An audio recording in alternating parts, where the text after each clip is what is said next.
defend her still today.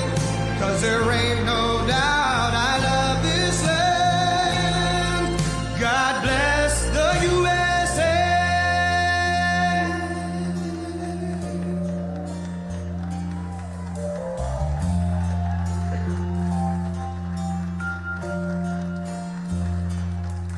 From the lakes of Minnesota to the hills of Tennessee, across the plains of Texas, from sea to shining sea, from Detroit down to Houston and New York to LA.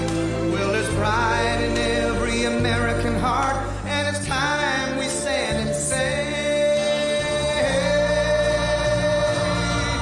that I'm proud to be an American, where at least I know I'm free.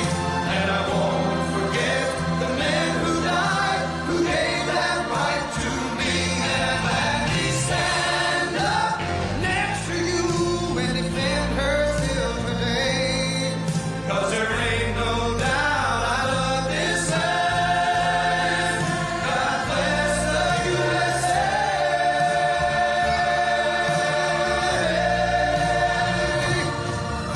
And I'm proud to be an American. You imagine it. We make it. We're crafting pieces that tell a story of lifetime elegance, bringing your imagination to life in every detail. Sculptura is now open.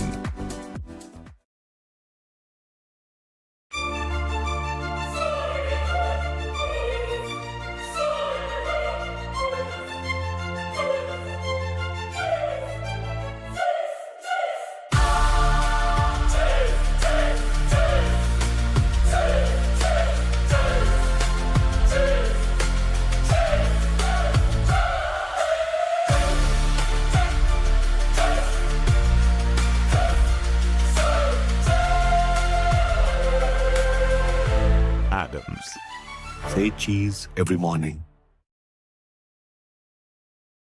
This has been crazy, but it's a true honor to be back at the Detroit Economic Club with the businessmen and women who are really the economic engine of America. That's what you are. You've become more of that since I've been in a lot more. Factories and plants were going to close, and now they're going 24 hours. I just had Bill Ford, he's running his plant, 150 plant, 24 hours a day, round the clock. It wasn't running that way 2 years ago, I can tell you. But it's the complex that Ford Motor Company so cherishes. It was a pleasure to see that the crown jewel of Detroit auto industry is what they call it, is still going after 100 years. Can you imagine over 100 years? I especially want to thank the president of the Detroit Economic Club, Steve Gregorian. Where's Steve? Steve? Where's Steve? Hi, Steve. Nice looking man. Nice looking guy. And board chair Sandy Pierce. Thank you very much, Sandy. Thank you very much. And we have some very special people here. We have a man who's doing a fantastic job. I get angry at him every once in a while, but very, very seldom, because he just, he's got what it takes. Treasury Secretary Scott Bessent. Scott? Hi, Scott. Hi, Scott. What a good guy. He's got a good pulse, doesn't he? Good pulse of what's going on. Thank you, Scott. He's been great. Michigan House Speaker Matt Hall. Matt. Hi, Matt. We did good in Michigan, Matt. We won the whole thing in Michigan, didn't we, huh? 3 times we won. You know that, right? They didn't give us credit the second time, but we won the second time. But we made the last one, Matt, too big to rig. Right? That's what you got. That's the only way you win races in many cases. I got to tell you, it's too bad. I think they should get voter ID. Wouldn't it be nice? The Democrats are totally against voter ID. Who's against voter ID? How can you even campaign? We are against voter ID. How do you not get voter ID? You know what it means, Matt, right? When you're against voter ID, you want to cheat. That's all. There's only one reason you want to cheat, and they do cheat. They're terrible. Michigan Senate Republican leader Eric Nesbitt. Thank you, Eric. Thank you. Look good, Eric. State Senator Jim Runstad. Jim, thank you. Thank you. Thank you, Jim. Former Congressman Mike Rogers, who's running for the Senate, and he'll be a great senator. And he's going to be a great senator. He was a great congressman, and then he left. He went on to very big things. He did well, no matter where he was. And I think they took that away from you last time. I'll be honest with you, Mike. I really do. I don't like to get things going. I don't like to be controversial at all. But they rigged the election on you. Mine was too big to rig. You won. I'm telling you, you won. But you're going to do great this time. He's a great guy, actually. He's going to be an amazing senator. Thank you. Thank you for being here, too, Mike. Special envoy to Iraq, Mark Savaya. Mark. Hi, Mark. Thank you. Great job you've done. This guy, he negotiates better than anybody around. Thank you. You need it. With Iraq, you need it. You need to be a good negotiator, Mark. I also want to thank Michigan's great congressional delegation. They're amazing. That's been back in Washington due to a very important vote that's coming up. They had a choice. Sir, we want to be with you, but if we're not with you, we're going to lose. But we'll still be with you. I said, no, I'd rather have you win. Don't worry about it. So we're going to win the vote. Representatives Lisa McClain, Jack Bergman, John Molinar, Bill Heisinger, Tim Walberg, John James, and Tom Barrett. They're great people, every one of them. And as many of you remember, I came here at the height of the 2024 campaign to lay out my plan to bring jobs and factories and wealth racing back to the United States and coming back to the great state of Michigan. And just a few weeks later, the people of this state and the voters all across the country endorsed that vision in a landslide victory. We won everything. We won all 7 swing states. We won the Electoral College 312 to 226. We won the popular vote by millions and millions of... Oh, it's so nice to win the popular vote. I won the popular vote all 3 times, too, but we're not going to get into that. But the first time they said I didn't win the popular vote, but I won the Electoral College. So they'd always say, while he didn't win, this is the way I got introduced every time. While he didn't win the popular vote, he won the Electoral College, you know. So this is the way I was introduced for 4 years. And guess what? We said, I'm going back, and we're going to win and we won the popular vote by a lot. So they can't say that crap anymore. And the thing that was most impressive, we won 86% of all counties in America, 2,700 to 525. Think of that, 2,700 to 525. And that's why when you look at the maps on Republican, Democrat, with red being Republican, as most of you know by now, I think, every once in a while you see one where they have it reversed. I said, why would you do that? Well, we think it looks better. I said, look, red is Republican. Let's not try and change the voters' minds on things. Just do it that way. And the map was virtually all right. That was about the counties. That was the 2,700 to 550, I think is the exact number. Most importantly, we won a historic mandate to make America great again. And that's what we're doing. We're making America great again like never before. And now, after less than 12 months in office, this is the easiest speech to make. I have great people, and all I'm doing is spewing off what the hell we've done. Even Venezuela wasn't too bad, was it, huh?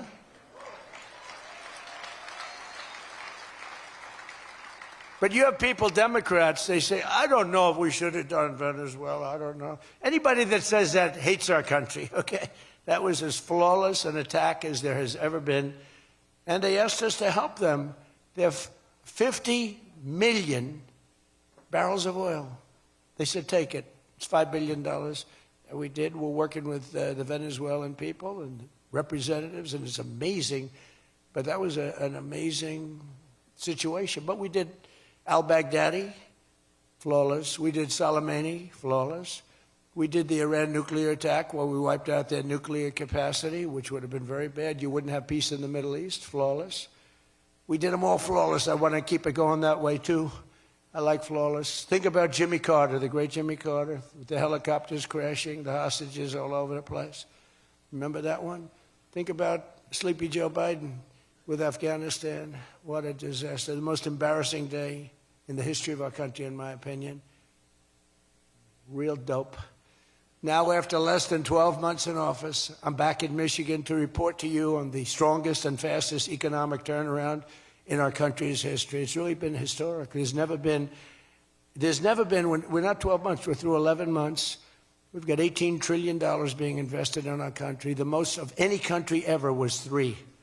We're at 18. There's never been anything like this. You are so lucky I allow you into this room to even be with me. I'm kidding. I'm kidding. The fake news will say Donald Trump thinks he's hot stuff. Right now I'm feeling pretty good, though, I will say. Oh, you're so lucky to be here. Under our administration, growth is exploding, productivity is soaring, investment is booming, incomes are rising, inflation is defeated, America is respected again like never before, and other than that, we're not doing that well. Now, think of all those things I just said. Every single inflation down, growth at an all-time high, stock market every day, 48 days in a row, 48 days during the course of 11 months, we hit a new high on the stock market, all of them. 1 year ago, we were a dead country. Now we are the hottest country anywhere in the world. And that was said to me by many leaders. By almost every metric, we have quickly gone from the worst numbers on record to the best and strongest numbers, the most dynamic numbers, and an economy that is far ahead of even my optimistic. I had a very optimistic schedule, I thought. I didn't think it was, but people said it was very optimistic. Turns out to be very pessimistic by compared to what we've done. But we'll go down as the greatest in history, greatest first year in history nobody's ever had, just based on the numbers. Based only on the numbers, not based on me, based only on the numbers. Because, you know, you get these guys like the governor of California likes to say how well he's doing. California's doing horrendously, but he says that well. We base it on numbers. There's never been numbers like this. Through 4 long years before I took office, crooked Joe Biden and his allies in Congress inflicted the economic nightmare known as stagflation. How many times have you heard the word? We hit it with Joe. We hit everything. What a disaster. Meaning low growth and high inflation. How does that work? Not good. So you have lousy growth and high inflation. In fact, it's the lowest growth ever and the worst inflation in the history of our country. That is really tantamount to not having a good 4 years, right? In other words, Sleepy Joe and the people that ran the auto pen were a complete and total disaster for our nation. They were a disaster for our nation. Had they won the election less than 1 year ago, we would have been, as I've often said, Venezuela on steroids. Now I'm Venezuela's biggest fan. We're working with them, but they came down from a very high number to a disaster, a disaster. And we would have been Venezuela on steroids, and we're bringing Venezuela back, and we're going to be great for Venezuela, great for our country. We're taking in, as I said, millions and millions of barrels of oil, and now they're coming in initially on a daily basis, 50 million, and values of over $5 billion. That's in 1 day. Just think of it, the biggest ships in the world can take 1 million barrels. The biggest ships in the world take 1 million. We have 50 million barrels. We need 50 of the biggest ships in the world just to get it out. We're bringing it in to be refined. It's an incredible feeling. It's great. Winning is a good thing. We're going to work with Venezuela. We'll make that country very strong again. We'll get oil prices down even further. We have it down at about a 6-year low, 7-year low, but we're going to get it down further. Joe Biden gave us a colossal stagflation catastrophe, but my administration's rapidly and very decisively ended that. We have quickly achieved the exact opposite of stagflation, almost no inflation and super high growth. So we have the highest growth we've ever had. Think of that. The highest growth we've ever had, and we've only been there 11 months. Think of what we can do for the rest of it. But do we have wood around here? I want to knock on a little wood. They have one little, everything's plastic nowadays. It's very tough. Now we have the greatest growth, and we have, inflation way, way down. But we inherited terrible growth, and we inherited the worst inflation in the history of our country. The fake news would say 49 years. So when I say the history, they give me a lot of time, but I believe it's the history. But let's say 49 years. Would you say 49 years is okay, right? was pretty bad. What do you think, Mr. Senator, Mr. Future Senator? I'd say 49. What sounds worse, 49 years or history? I think 49 years almost sounds worse. Maybe I'll just use it and I won't argue with these people. As of this morning, core inflation for the past 3 months has been just 1.6%. The numbers were just announced just before I came on stage. And GDP is smashing expectations with the fastest growth for this country in many years. The fourth quarter is projected at 5.4%, and that's despite the Democrat shutdown where we lost at least 1.5 points. You know, the Democrat shutdown, we would have had close to 7. Think of that, close to 7. They were projecting to, the fakers were projecting to. And if we keep deregulating and adding more capacity, like I saw today at Ford, and if we don't raise interest rates every time good news is mentioned. You know, in the old days, I'm probably old, I used to be up at these lecterns and I'd say, I'm younger than pretty much everybody in the room. Now I say I'm older than pretty much everybody in the room. I like it the other way better, actually. But you're too young. But in the old days, when you had good numbers, interest rates would go down. When you had good numbers, the market would go through the roof. That's the way we're going to make it again. That's the old-fashioned way. That's the right way. Today, if you announce great numbers, they raise interest rates to try and kill it. So you can never really have the kind of rally you should have. What happens and what we want, we're going to have a lot of great months, a lot of great quarters. I want the market to go up.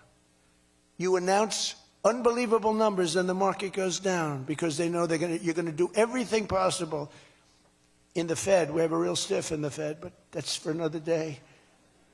But they raise rates. So everyone says, oh, they announced great numbers. It's great, great, great. And the market goes down because they immediately raise rates. No.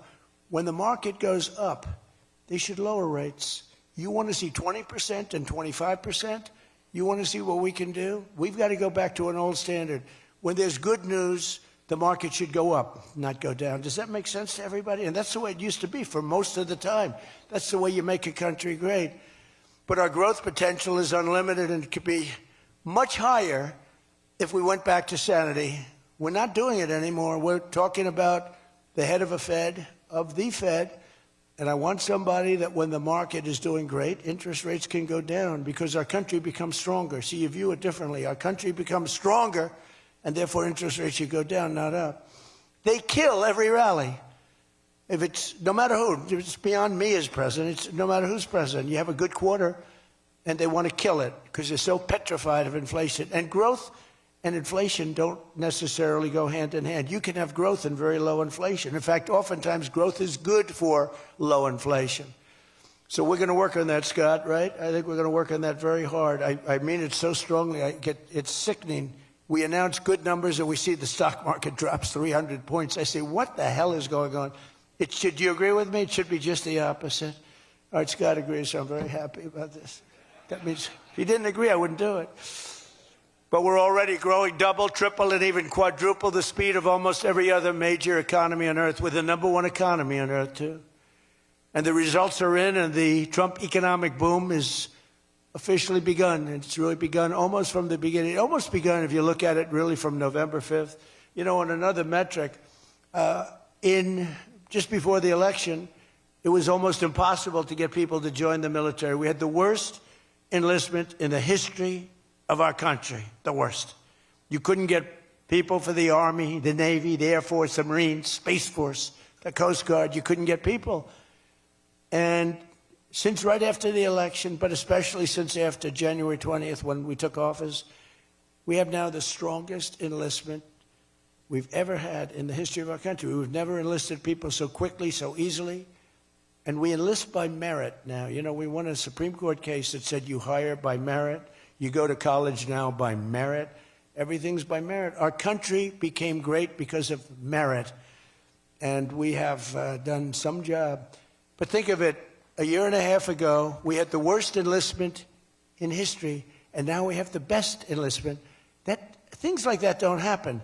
You might go from the bad enlistment to okay, but you don't go from the worst in history to the best in history. But that's what we've done, every one of them. And that includes police and firefighters. It was very hard to get police. It was very hard to get firefighters, and now everybody wants those jobs. In 4 years of Biden, they secured less than $1 trillion of new investment in the United States. So 4 years, less than $1 trillion. In less than 1 year, I have secured commitments for over $18 trillion from all over the world, the most ever for any country.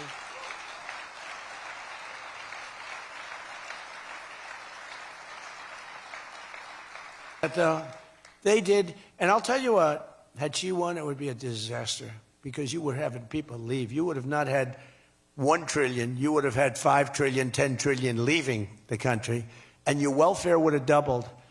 When you look at what's going on in Minnesota, is that a disgrace? Is that a disgrace? But we'll talk about that. Under Biden, we had the highest trade deficit ever recorded, losing more than $1 trillion every single year. How about that? It was killing Michigan, and everywhere else in our country was being absolutely destroyed.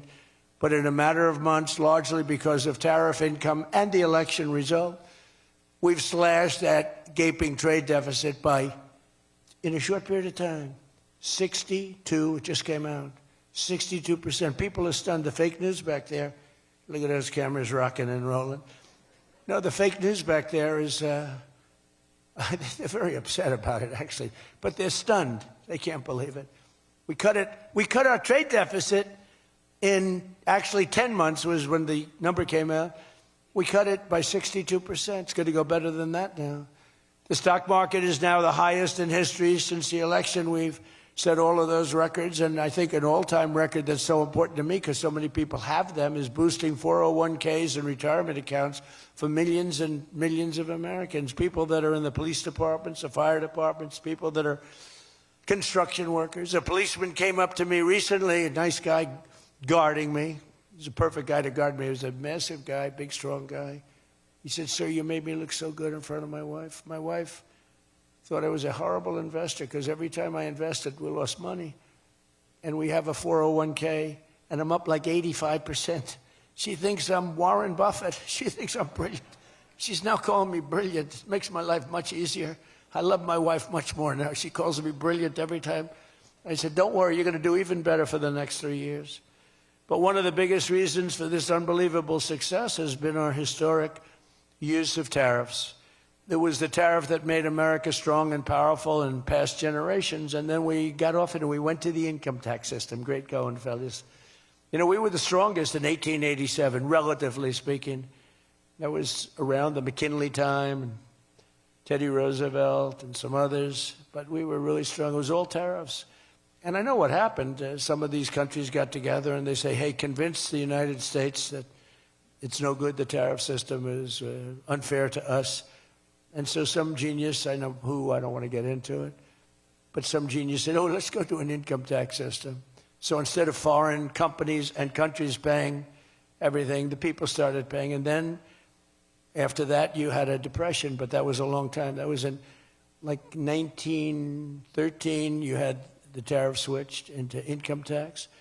And then in and they like to blame tariffs. You ever notice they blame tariffs? No, they brought tariffs back in 1932. They brought them back to try and save the sucker. But it was in 1929, because a lot of people, you know, the anti-tariff people. Now, an anti-tariff person is a pro, like Coke. This guy's fought me in every election I've ever been in, and I've kicked his ass. He inherited a lot of money, and I don't know the gentleman. But he fights me, and then he goes out and says, "I made more money with Trump than I ever made in my life." And then he supports these other people that were total losers. Gives them a lot of money, but he made more money. Everybody makes money with me. I always made money for people. Now it's tariffs that are making money for Michigan, and the entire country is stronger and safer and richer than ever before outside of that period of time. Now, if they had what was called the Great Tariff Act of 1887 or something like that, and it was a great group of people like yourselves. They picked really smart people to sit on a committee. They had so much money, they didn't know what to do with it, and they wanted to have the money given away. You know, we built the Panama Canal out of tariffs. We did a lot of things. Panama Canal was the single biggest investment, relatively speaking, that this country's ever made. Would be the equivalent of trillions of dollars today. And Jimmy Carter gave it away for $1. It was also the most profitable thing ever built. Thing. In other words, like buildings or casinos or anything, the most profitable thing ever built was the Panama Canal. And brilliantly, Jimmy Carter thought the country of Panama should have it, even though we lost 36,000 people to the mosquito. You know that, right? To the mosquito and a certain snake, which was not a very nice reptile. This was a brutal reptile. You got bit, it was over. It was just saying, bye-bye, everybody. We lost 36,000 people. Malaria, the mosquito, and the snake. And he gave it away for $1. Well, at least we got $1. That's better than most of those guys do. We got $1 for that. Most expensive thing ever built, most profitable thing ever built, too. Makes so much money. Every prediction the critics made about our tariff policy has failed to materialize. The evidence shows overwhelmingly that the tariffs are not paid by American consumers, that they're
You know, China's one of our biggest taxpayers right now.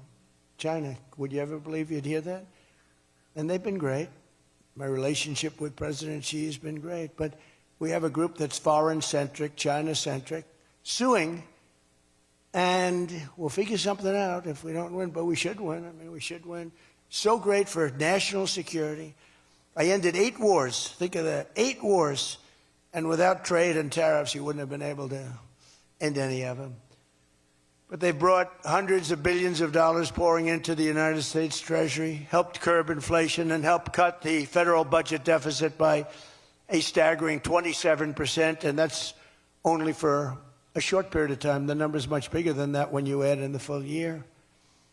And I've told people I got into a lot of trouble because of the fake news back there. I told people, I said, tariff is my favorite word. I said, my favorite word of every word is tariff. I've loved it for 40 years. I came here many years ago.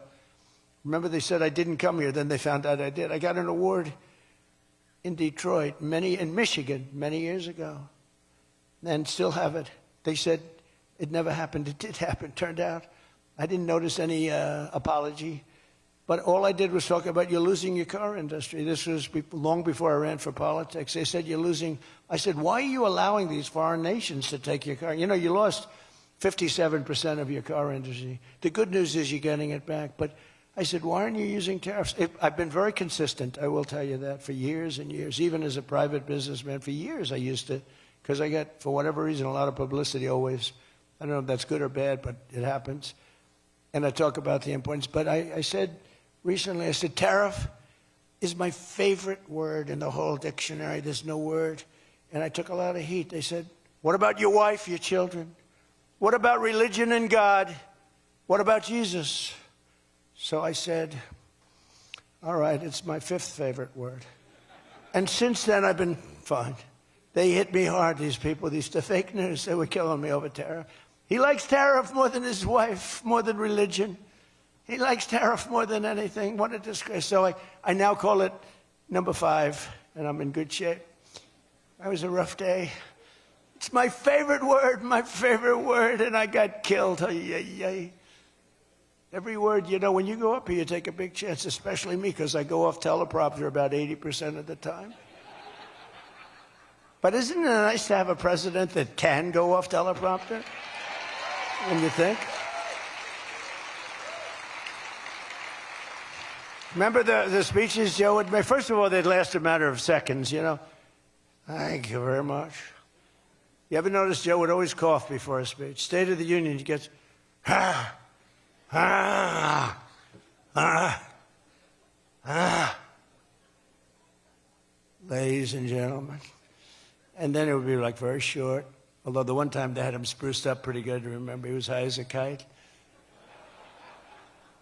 He was floating, he was up there way up. That was a bad speech. But, hey, he got through it, you know, he got through it. If you call it getting through, this country was so, can you imagine allowing 25 million people into our country, many of them criminals, many of them murderers? What he did to this country, what they did, because it was the people surrounding that beautiful, resolute desk. But just as I promised you that I've imposed a 25% tariff on all foreign automobiles, I'm standing up for the American auto worker like no president has ever stood up before. You know, those tariffs are keeping the foreign auto workers. Now, if they want to come in and build the plant and hire you and hire your friends and your neighbors, that's great. I love that. Let China come in, let Japan come in. They are. And they'll be building plants, but they're using our labor. U.S. auto factories are now seeing more than $70 billion of new investment. Think of that. They were leaving. They were all going. They were going in the opposite direction. Now they're pouring back. It's the greatest. Nobody's ever seen anything like it. And much of that money is coming right here to the car-making capital of the world, Detroit. You lost, I mean, so many places.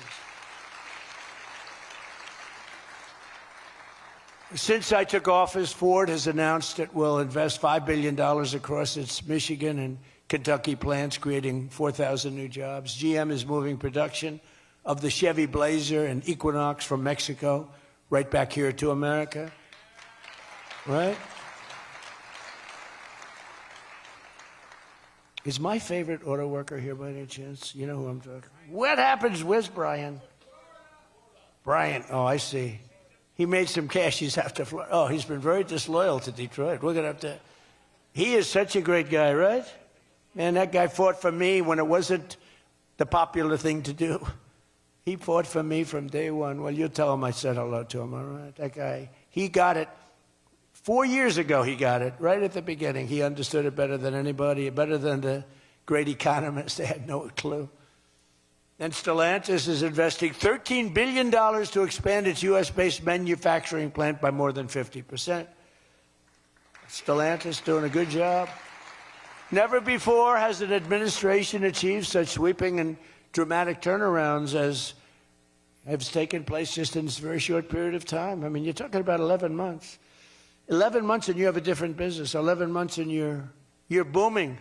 I just spoke to an AI guy, and that's booming too. You know, we're leading China in AI by a lot. I'm letting them build their own electric plants because people are saying, you know, the amount of electricity they need twice as much as electricity currently in the United States for every other business, home, factory. They need double. So I said, we can't do that. And then I had the idea. When they build these $50 billion plants, I'm going to let them build, and they're already building big electric plants to take care of their plant. And any excess electricity, they'll sell it back to our country. It's an unbelievable, and therefore, we're going to build, I think if they really added, you know, you hear how much, and I have great respect for China, but you hear they're building a lot of electricity, but we are too. But we're having it built privately. They're going to own their own electric. They're becoming their own electricity producer. And when they heard this idea, they thought it was great, but they didn't take it seriously because they said it's too good to be true. But then they realized that I was serious. So we're getting them 2- and 3-week approvals. They don't have to wait for 20 years before they get rejected. You know, in the old days, they had to wait for 20 years, and then they get rejected at the end of 20 years. Guys would give up their whole career trying to get one approval, and then they get rejected. In every aspect of our agenda, we're putting America first, and nothing will stand in our way. Nothing's going to stand in our way, nothing. So one of our top priorities of this mission is promoting greater affordability. Now, that's a word used by the Democrats. They're the ones that cause the problem. The one thing, they stick together. They don't have some of the people that we have. I don't know, it's a genetic thing. It's something in the blood. We got पीला, सूरज की किरणों की तरह गलियों में छन छन के गिरता और कमरे में हल्दी की खुशबू जैसा, सरसों, गेंदे और हाथ पे खुशियों से लगी मेहंदी जैसा, ढलती शामों में जलते दिए जैसा। ये वो पीला है जो लाहौर को जिंदगी का रंग देता है।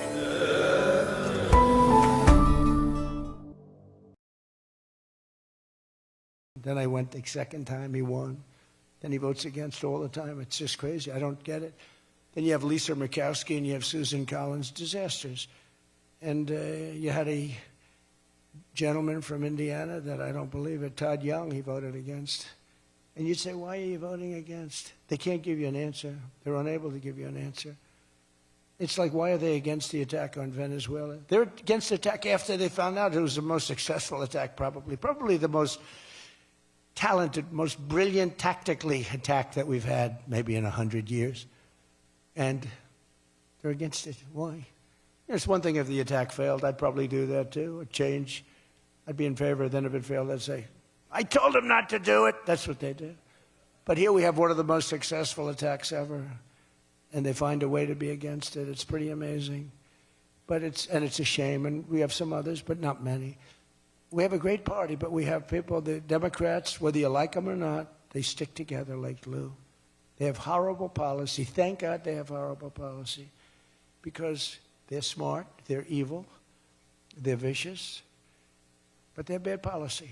For instance, you could be a genius and try selling men playing in women's sport.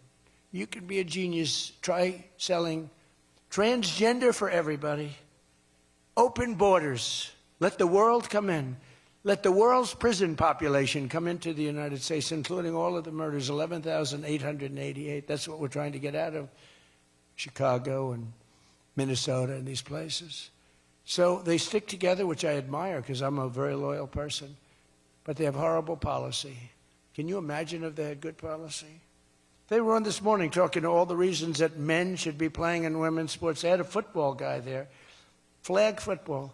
This guy was like 6'6", he weighed 290 pounds with zero body fat. And they had a few young women. They were the size of his leg. He wouldn't have had to run. He could have just walked. They couldn't have done a thing about it. 10 of them would have to jump on him that wouldn't have had any impact. I don't think he would have been like a fly. It's so ridiculous. It's so demeaning to women. It's so demeaning.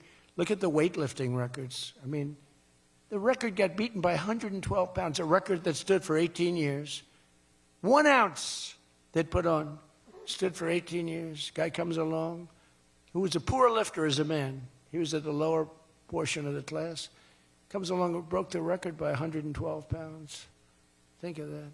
They've fought for years to beat that record. How about the swimming records? I mean, you can go to sleep during the time the man comes in and the woman. You can go take a nap for a little while. How about the long-distance race that took place not so long ago? Long distance, these marathon deals. They had top men, top women. The man came in. The woman came in 5 hours and 14 minutes and 36 seconds behind the man. Think of it. You're waiting. The man comes in. Now you're waiting 5 hours. What do you do if you're the parents? You go home and sleep for a while. Who the hell wants that? It's so demeaning to women, and who are great athletes. It's so demeaning to them, and it's right now in the Supreme Court. I can't believe it would even go to the Supreme Court. I mean, could you imagine 20 years ago talking about men playing in women's sports? They'd think you're crazy. Or transgender for everybody? If you said there will be no mutilation on children, that's one of my standard lines. We will not allow the mutilation of a child. Can you imagine having to say that 15 years ago? People would say, is that guy crazy? Of course we won't.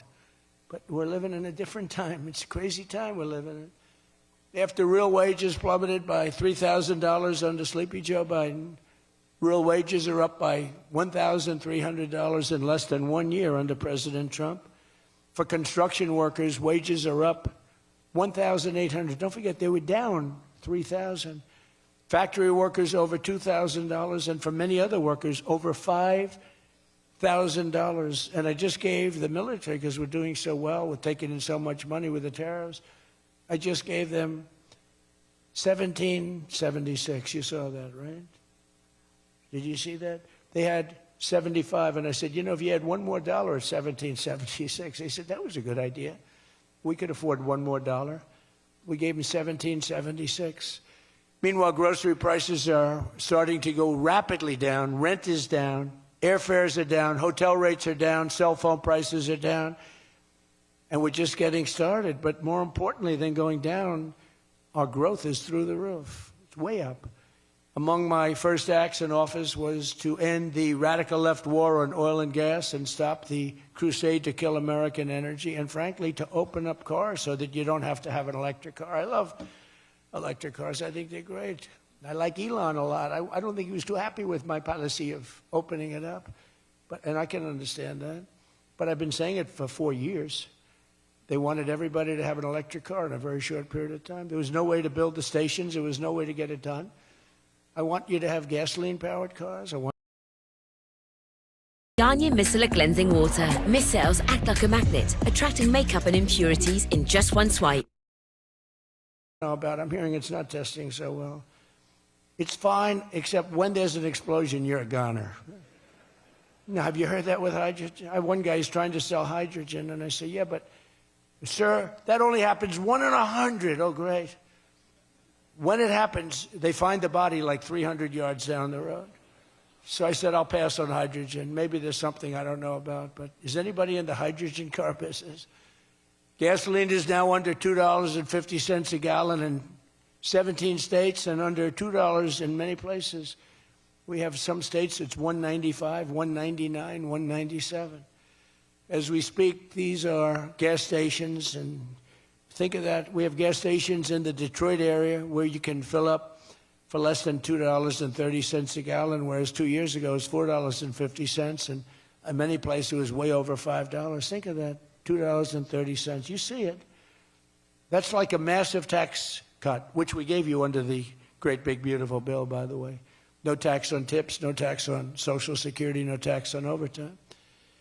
And with our extremely successful operation in Venezuela earlier this month, that number soon is going to go lower because we're going to have a lot more energy. We're going to have a lot more, as opposed to a country that's going to be totally shut down. No fuel, no gasoline. And it's, you know, they say it's got more than Saudi Arabia. Who knows? Got a lot. And by the way, to all Iranian patriots, keep protesting. Take over your institutions if possible. And save the name of the killers and the abusers that are abusing you. You're being very badly abused. If the numbers are right now, I hear 5 different sets of numbers. I hear numbers. Look, 1 death is too much. But I hear much lower numbers, and then I hear much higher numbers. But I say save their names because they'll pay a very big price. And I've canceled all meetings with the Iranian officials until the senseless killing of protesters stops. And all I say to them is help is on its way. You saw that I put tariffs on anybody doing business with Iran. Just went into effect today. And I say make Iran great again. You know, it was a great country until these monsters came in and took it over. And it's all very fragile. It would have happened to us, I'm telling you. If I didn't win this election, it would have happened to us. In the coming weeks, I will be laying out even more plans to help bring back affordability. And again, remember, that's a fake word by Democrats. Prices were too high. They caused the high price. They never want to talk about affordability. They always go, this is an election about affordability. I say, they caused it. But they're good at that stuff. They're good at that stuff. They're fake. And they're good at that stuff. It's an election about high prices that was caused by the Democrats and that I brought down a lot. And remember, when you see energy coming down like I brought it down, and gasoline coming down, that brings everything else down. It's so much bigger than any other factor. When gasoline gets to be $1.99 a gallon, everything comes down. The donuts come down, the truck that delivers the donuts, the stove that makes the donuts, the whole thing, it all comes down. And it's coming down much faster than anybody can even believe. And remember, though, I always say, because, you know, normally when that goes down, the world comes down. That's the bad way of bringing it down. Our growth is through the roof. So I always want to say that whenever I say prices are coming down, but our growth is going way up. Two beautiful events, the exact opposite of the Biden administration. As part of those efforts at Davos next week, I'm going to provide much more detail about our housing policies so that every American who wants to own a home will be able to afford one. We have some great things happening with housing, as you know. You saw the $200 billion buy-in on bonds and mortgages. This will include a ban on large institutional investors buying up single-family homes all over the country and making it impossible for people to buy a home. And I've also announced that the U.S. government is purchasing $200 billion of mortgage bonds to bring down mortgage rates, and it's had a huge impact. It's already started. And just last week, the average 30-year mortgage dropped below 6% for the first time in many years. It's coming down very rapidly, and that's not with the help of the Fed. If I had the help of the Fed, it would be easier. But that jerk will be gone soon. In addition, I proudly called for the credit card companies to cap interest rates at 10% for 1 year because they're getting 28% and 30% and 32%. And it's unfair. The rates are way too high. To provide further relief to hardworking Americans, we'll also be confronting one of the biggest factors in driving up prices, the monstrosity known as the Unaffordable Care Act. You know what that is, right? It's Obamacare. It's a great name, Unaffordable Care Act. Nope. Did anybody ever think of that one before? It's true. It's the Unaffordable Care Act. Obamacare was a gift to make health insurance companies rich at the expense of the American people. In particular, the so-called enhanced premium tax credits were a corrupt payoff to the insurers, whose stock prices went up more than 1,000% after Obamacare was signed. I want the same money I want it to go directly, very simple. I want the money, those big amounts of money paid for by the government, to go directly to the people so they can buy the health care that's right for them. They can negotiate their own deal, health care savings account, but they'll buy their own health care. And everybody loves it. That's why later this week, I'll announce our healthcare affordability framework that will reduce premiums for millions of lower drug prices, delivering price transparency and demand honesty and accountability from insurance companies all over the country, all over the world, actually. Healthcare costs will come down very fast with my most favored nation executive order. We're doing most favored nation drug prices. When we would have drug prices stay the same, everybody thought it was great. They're going to be coming down thousands of percents. We're standing up to special interests and slashing prescription drug prices by 300, 400, 500, and even 600% and more. I mean, think of that. On that alone, we should win the midterms in a landslide. I'm doing favored nations. The country that pays the lowest price in the world is the price that we're going to pay. And we got that because of tariffs, because I said to the countries they wouldn't approve it. The drug companies were tough, but they were fine. But they said the countries will never do it because you have a pill that sells for $10, you have to sell it for 20 or 30, so you'd have to double or triple the price of their health care there for prescription drugs. Ours would come down from $130 to $20. Theirs would go from 10 to 20, the world being a bigger place. And it was unbelievable, but the countries wouldn't do it, so I called the countries. I said, if you don't do it, then I'm going to put a tariff on you. And the tariff's going to be 20 times more than the cost that you're having to pay for fair health care. And every one of them said, sir, we agree with you 100%. We would be honored to do it. It was really rather amazing. We could never do it. So think of that. You have most favored drug prices. Your drug prices are going to go down like from $100 to $10. Nobody can believe it. And we can't get the fake news to write about it. It's the biggest thing to happen in medicine. It's the biggest thing to happen in healthcare.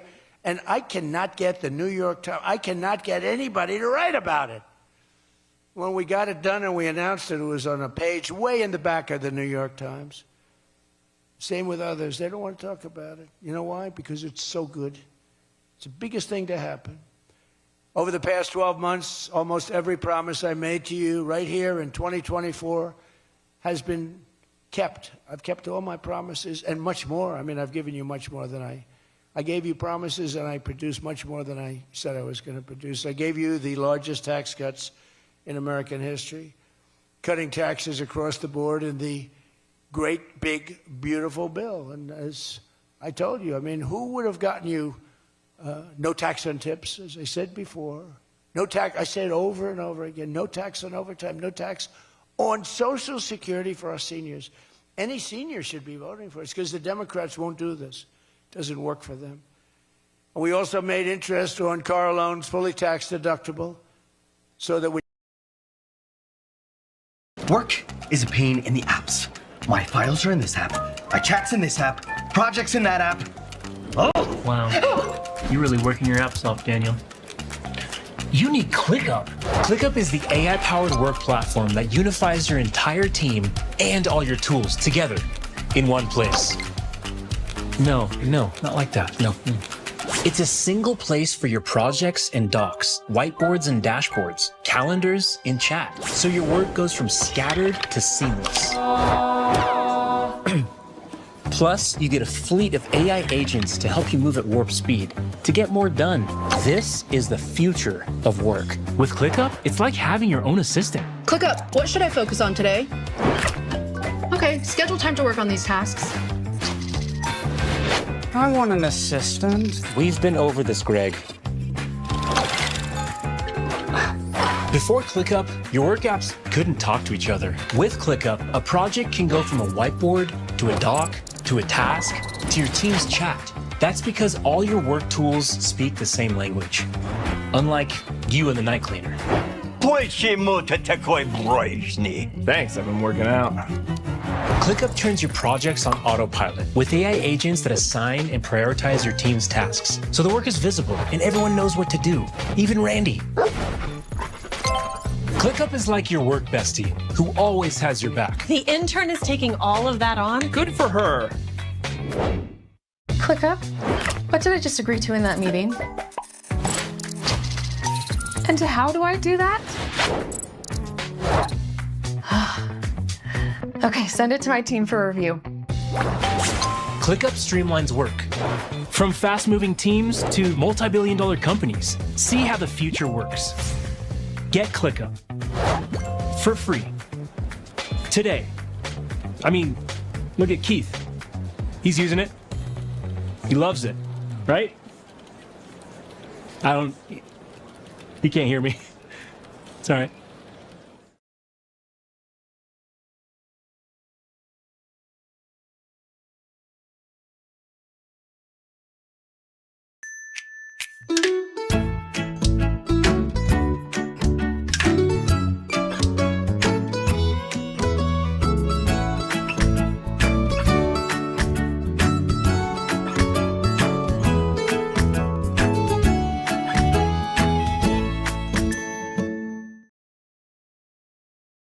Bleeding American taxpayers absolutely dry.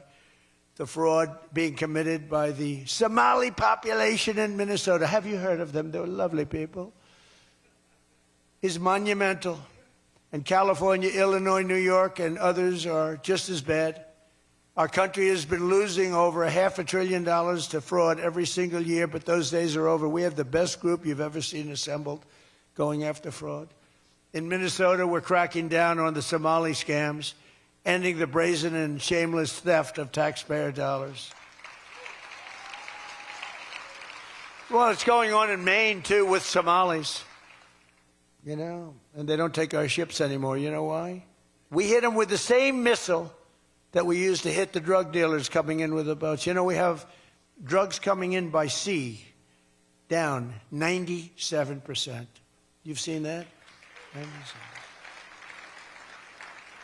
And we're trying we're really trying hard to find out who the hell is the other 3%. But we have them down 97%. And we're going to start hitting them by land, too. The hard part is done. By sea, nobody's coming. It hasn't been great for the fishing industry, however. Those that have a fishing boat, they're having a hard time getting customers. But you can't have everything. Nobody wants to go on boats. Nobody wants to go like 25 miles an hour. When you see a boat with 5 engines on the back of it going 65 miles an hour, and it's loaded up with hundreds of bags that you see cellophane with white, typically it's not fishing. How about the couple of submarines we took down? We took out 2 submarines, and the Democrats say they were fishing. No, they were submarines. They were actually, they build a very fast, it's a drug-carrying submarine. They have a lot of money. And we took them out, and the Democrats claimed that they were fishing. We shouldn't ruin people's beautiful fishing journey. It's unbelievable what we have to go through. It's really a shame, actually.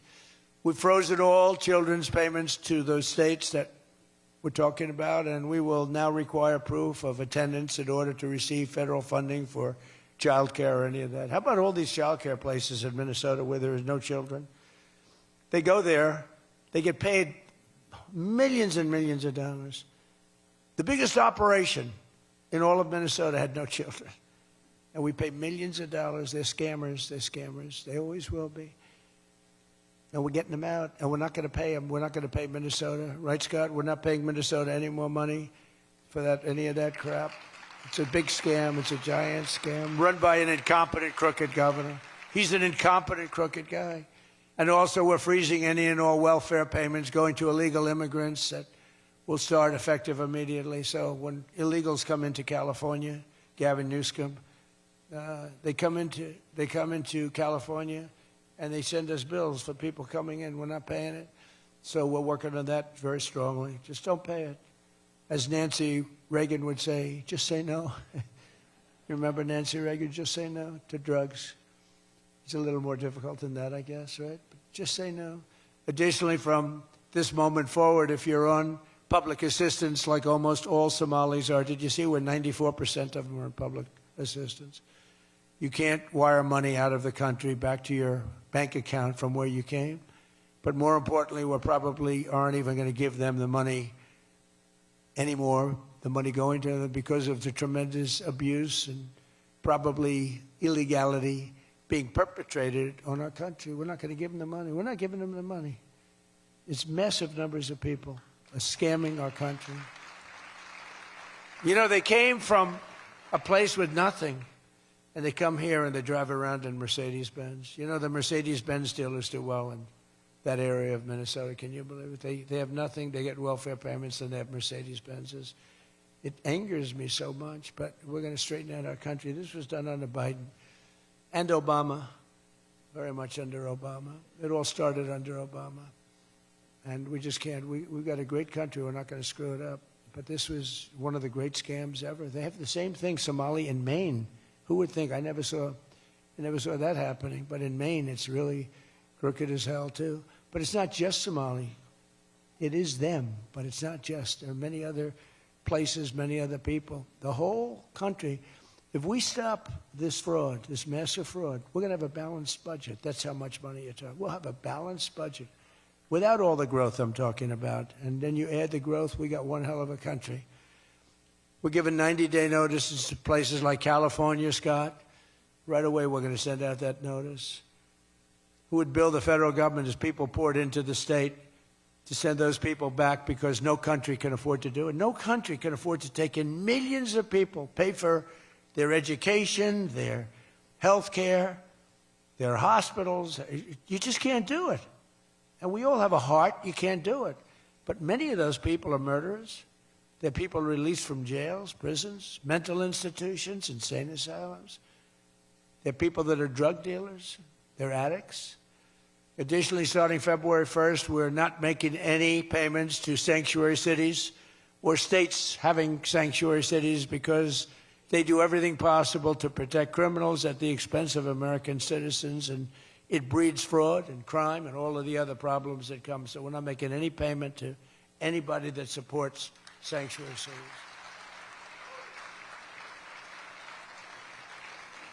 We have also suspended nearly 8,000 SBA loans, Small Business Association loans, to suspected scammers in Minnesota, of which there are many. It's a great state. It was a great state. Now it's getting destroyed by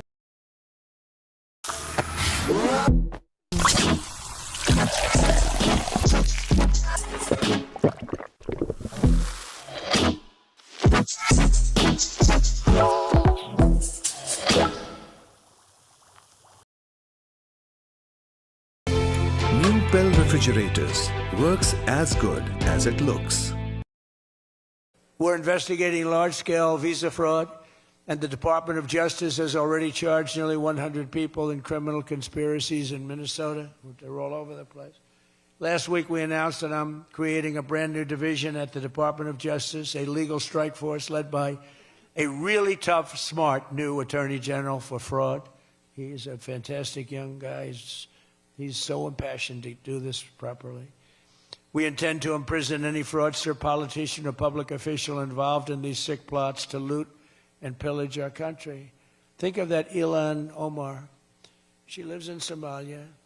They don't have a government. They don't have a military. They don't have police. They don't have anything. All they have is murder and robbing ships, bringing in ships, pirates.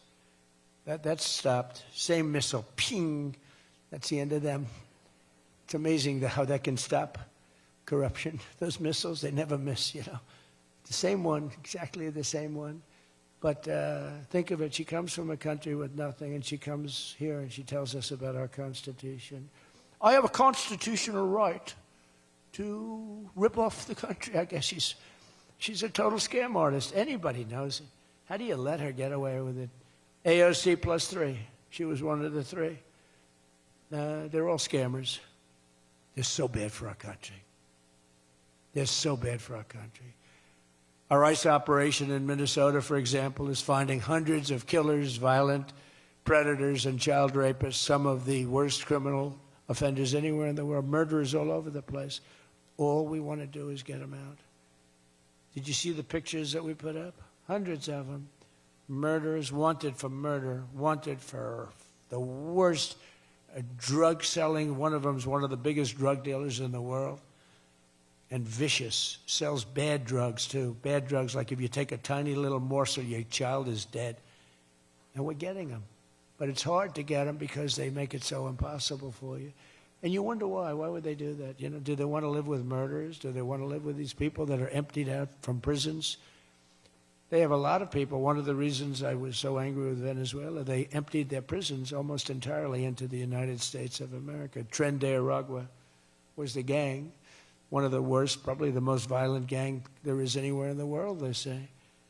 We're getting them out. We've got a lot of them out already, but we're getting them out. We're also going to revoke the citizenship of any naturalized immigrant from Somalia or anywhere else who is convicted of defrauding our citizens. We're going to get them the hell out of here fast.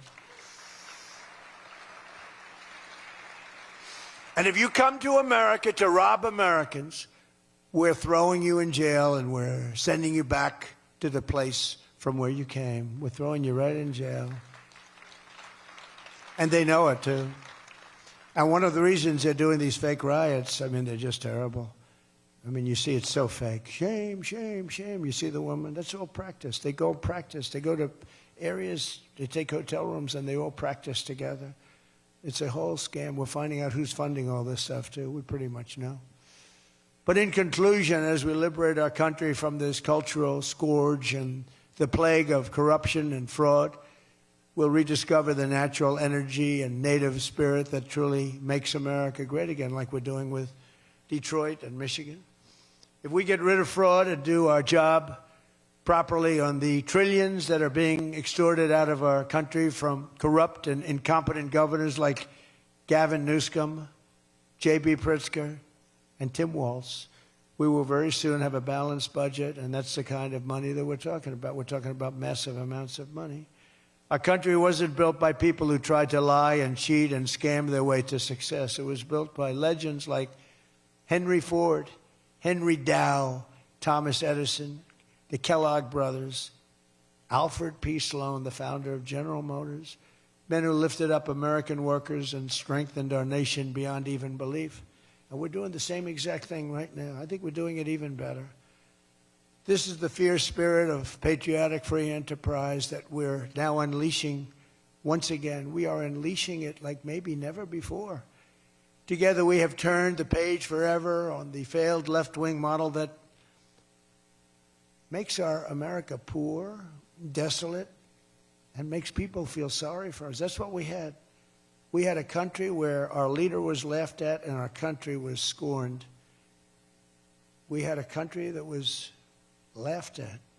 They laughed at us. 2 years ago, they laughed at us. They thought we were fools. They thought we were stupid people. Now we're seeing that they're not the smart ones, we are.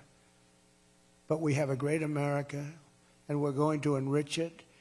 And foreign nations, foreign migrants, criminal fraudsters, and corrupt politicians are not going to play a role anymore. They're going to be in jail. Under the Trump administration, we're reclaiming America's dignity, rebuilding America's wealth, and we're putting the productive, hardworking American citizen at the center of every single thing that we do. They were the ones that built America, and they will build it up again, and that's what they're doing at levels nobody thought was possible. So today, after less than 1 year, our border is secure. Remember, they talked about the border, how bad? In 3 weeks, I didn't go to Congress. I said, secure our border. And they did. Remember Biden, he said, I have to get approval from Congress. Had nothing to do with Congress, had to do with respect. Our spirit is restored. Inflation is stopped. Wages are up. Prices are down. Our economy is booming like I think you'll see soon, like never before. Our military is strong and unprecedented. I rebuilt our military in my first term. Our workers are thriving, and our auto industry is returning to the country where we all began and where it all began, and frankly, a country that we love. The United States is winning again, and we're rapidly making America and the great state of Michigan greater and more prosperous than ever before. I want to again thank the Detroit Economic Club. You do a fantastic job, so respected. God bless you, and God bless America. Thank you very much, everybody. Thank you.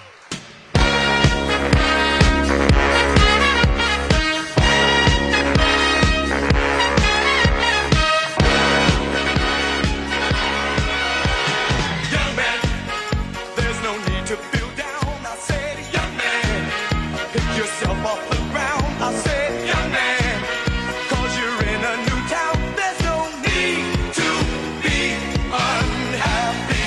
Young man, there's a place you can go. I said, young man, when you're short on your dough, you can